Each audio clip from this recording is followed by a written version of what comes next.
आप सभी को नमस्कार। आज मैं आपके समक्ष आदरणीय प्रधानमंत्री श्री नरेंद्र मोदी जी के नेतृत्व में लाए गए ऐसे नए कानून को स्पष्ट करने आया हूं, जो केवल किसी एक योजना का नाम बदलना नहीं, बल्कि भारत की ग्रामीण रोजगार नीति की दिशा, सोच और तरीके का पॉजिटिव ट्रांसफॉर्मेशन है। यह ग्रामीण गारंटी अधिनियम 2025 है, यानी वीबीजी रामजी मोदी जी की विजन का परिणाम। ये कानून इस बात का भारत में ग्रामीण रोजगार का संदर्भ और आवश्यकता। भारत का ग्रामीण समाज आज भी बड़ी संख्या में कृषि और उसके जुड़े कार्यों पर निर्भर है। मौसमी बेरोजगारी अधिनियम, आय और सीमित आजीविका विकल्प ग्रामीण परिवारों की सबसे बड़ी चुनौती रहे हैं। रोजगार कार्यक्रम केवल आय का साधन नहीं होते, वे गांव की बुनियादी हो जो गांव की प्रोडक्टिविटी वैल्यू बढ़ाए, स्थायी एसेट्स बनाए और ग्रामीण अर्थव्यवस्था को आत्मनिर्भर बनाए। यहीं से एक नए ढांचे की जरूरत सामने आई।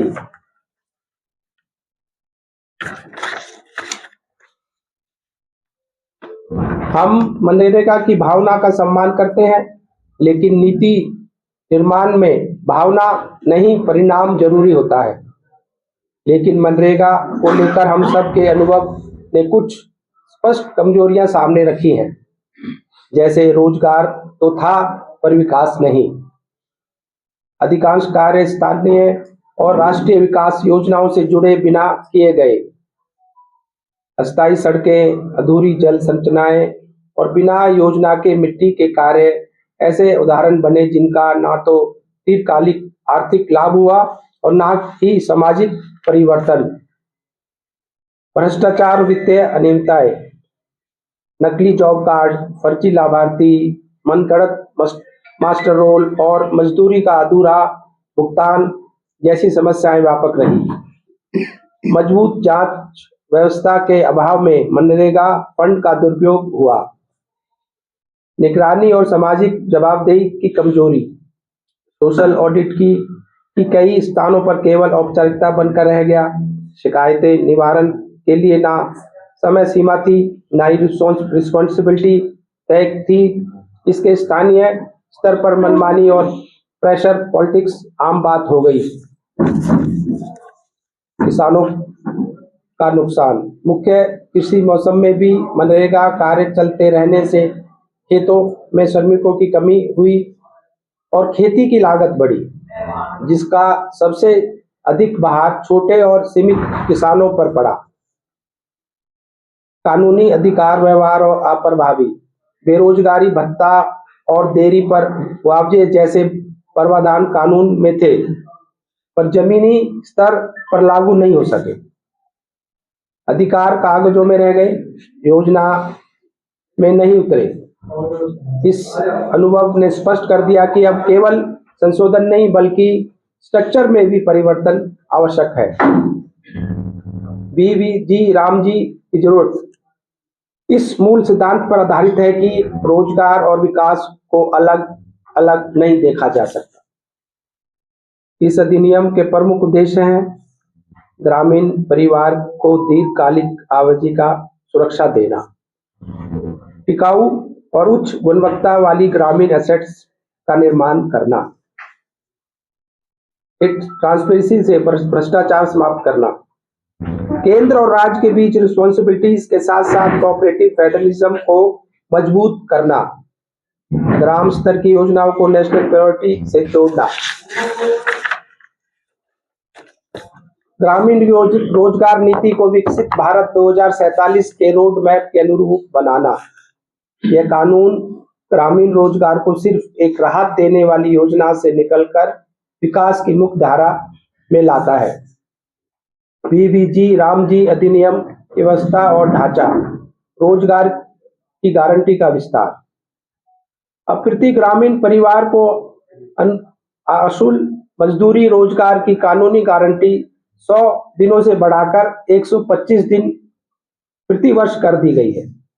यह आजीविका सुरक्षा को मजबूत आधार देता है। कृषि हित में रोजगार समय निर्धारण, राज्यों को यह अधिकार दिया गया है कि वह बुवाई और कटाई के मौसम में अधिकतम 60 दिनों तक कार्य विराम घोषित कर सके। इसका उद्देश्य यह सुनिश्चित करता है कि कृषि के चरम समय में खेतों में श्रमिकों की उपलब्धता बनी रहे और किसान श्रम संकट से ना जूझे। यह प्रावधान 125 दिन की कानूनी गारंटी को कम नहीं करता, बल्कि किसान और श्रमिकों के हितों के बीच संतुलन स्थापित करता है। रिजल्ट ओरिएंटेड कार्यों की स्पष्ट कैटेगरीज। अब सभी कार्य 4 स्पष्ट क्षेत्रों में सीमित होंगे। जल सुरक्षा से जुड़े कार्य, मुख्य ग्रामीण इंफ्रास्ट्रक्चर, आजीविका से संबंधित एसेट्स, आपदा प्रबंधन और जलवायु अनुकूलन से जुड़े विशेष कार्य। इससे सुनिश्चित होगा कि प्रत्येक कार्य गांव की लॉन्ग टर्म उत्पादकता बढ़ाए। एकीकृत जमीनी स्तर की योजनाएं प्रणाली, योजना निर्माण ग्राम सभा से प्रारंभ होगा। यह ग्राम पंचायत योजनाएं डिजिटल रूप से ब्लॉक, जिला, राज्य और राष्ट्रीय स्तर पर एकीकृत की जाएंगी। पीएम गति शक्ति और जीआईएस आधारित मानचित्रण से दोहराव, बिखराव और संसाधनों की बर्बादी रोकी जाएगी। आईटी को लीगल मैंडेट बनाना। इस अधिनियम में तकनीक केवल साधन नहीं बल्कि कानूनी प्रावधान है। इसमें शामिल है बायोमेट्रिक और वेरिफिकेशन, जियो टैगिंग और satellite imagery, real time mobile trekking, AI आधारित धोखाधड़ी पहचान। जिसका उद्देश्य स्पष्ट है, पारदर्शिता को व्यवस्था की रीढ़ बनाना। समयबद्ध वेतन भुगतान। अब मजदूरी का भुगतान साप्ताहिक आधार पर अनिवार्य होगा और 2 सप्ताह से अधिक की देरी नहीं हो सकेगी। यदि देरी होती है तो मुआवजा ऑटोमेटिकली जाएगा। यह मजदूर के सम्मान और भरोसे की गारंटी है।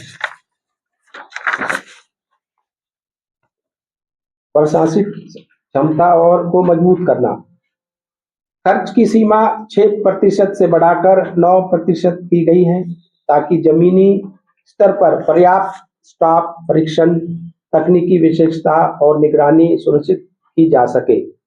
वित्तीय व्यवस्था और अनुशासन। केंद्र और राज्य सरकारों के बीच व्यय अनुपात 60-40 रखा गया है। उत्तर पूर्वी और हिमालयी राज्यों के लिए यह 90-10 है। अब प्रत्येक वर्ष के लिए स्पष्ट बजट निर्धारित होगा। यदि कोई राज्य निर्धारित सीमा से अधिक खर्च करता है तो अतिरिक्त भार स्वयं वहन करेगा। इससे वित्तीय अनुशासन बढ़ेगा और संसाधन का उत्तरदायी उपयोग सुनिश्चित होगा। शासन, पारदर्शिता और जवाबदेही। इस अधिनियम के अंतर्गत बहुस्तरीय निगरानी तंत्र स्थापित किया गया है। हर 6 महीने में अनिवार्य और डिजिटल साक्ष्य आधारित सोशल ऑडिट होगा।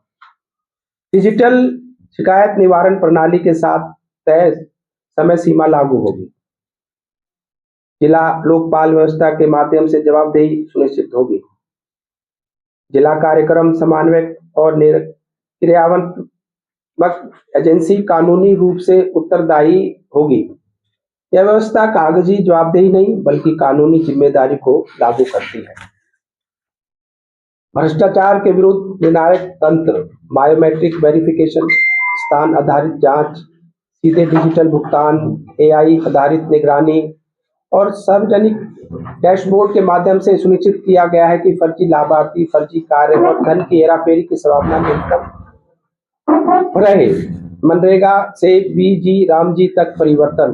पहले रोजगार मुख्यतः कालिक राहत तक सीमित था, अब यह विकास से जुड़ा है। पहले निगरानी कमजोर थी, अब पारदर्शिता कानूनी बाध्यता है।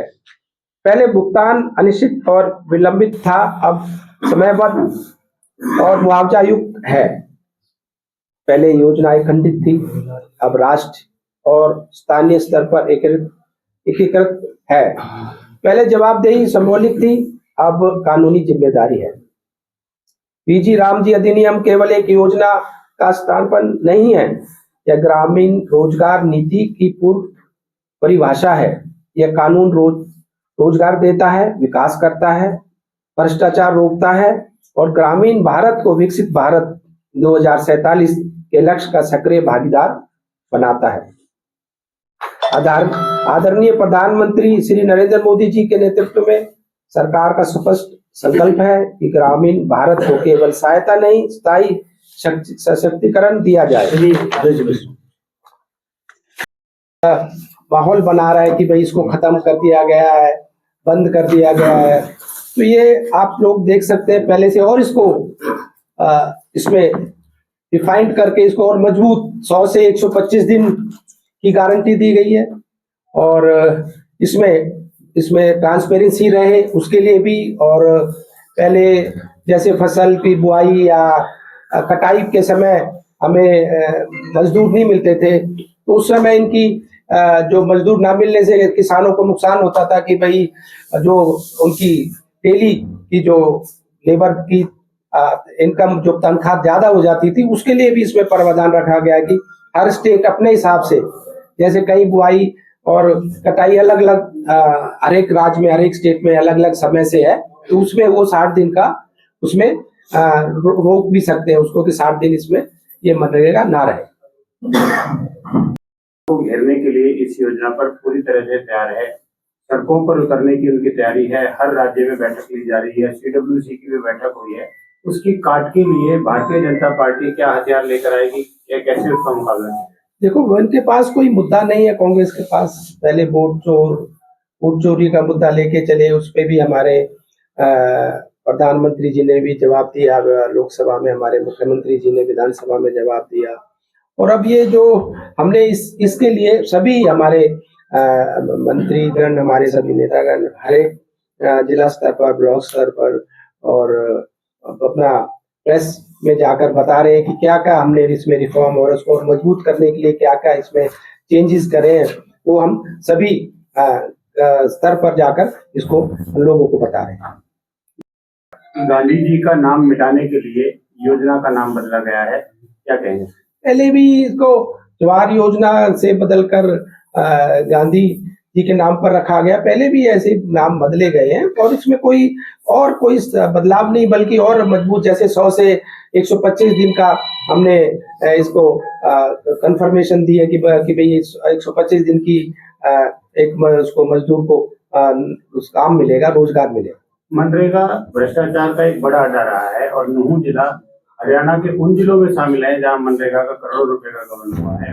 गबन ना हो, भ्रष्टाचार ना हो इस योजना में, इसको रोकने के लिए क्या कदम उठाए? यही जो मैं कहना चाह रहा था, आपने खुद ही कह दिया कि इस तरह की गड़बड़ी मिली, शिकायतें मिली, उसी को रिफॉर्म करने के लिए उसमें जो भी चेंजेस हो सकती थी AI के साथ, ट्रांसपेरेंसी किस तरह से रहे, इसमें कोई नकली जॉब कार्ड वगैरह ना बने, इसमें कोई, जैसे पहले कई बार होता था JCB से भी काम करा लिया जाता था या ठेकेदारों से, कॉन्ट्रैक्टर्स से काम करा लिया जाता था, मजदूर को मजदूरी नहीं मिलती थी, मजदूर को नहीं पैसे मिलते थे, और बाहर के लोग जैसे मशीन वाला पैसे ले गया या प्राइवेट कॉन्ट्रैक्टर कुछ इसके पैसे का लाभ मिल गए, तो उसको रोकने के लिए हमने इसको जो भी बदलाव किए हैं, जो भी चेंज किए हैं, वो हमने अब इसमें विस्तार से आपको सबको बताया। ये तो अब स्टेट के ऊपर है, अलग अलग अपने स्टेट जो भी है देना चाहे, और 60-40 का रेशो है, और इसमें कई स्टेट में 90-10 का भी इसमें रेशो।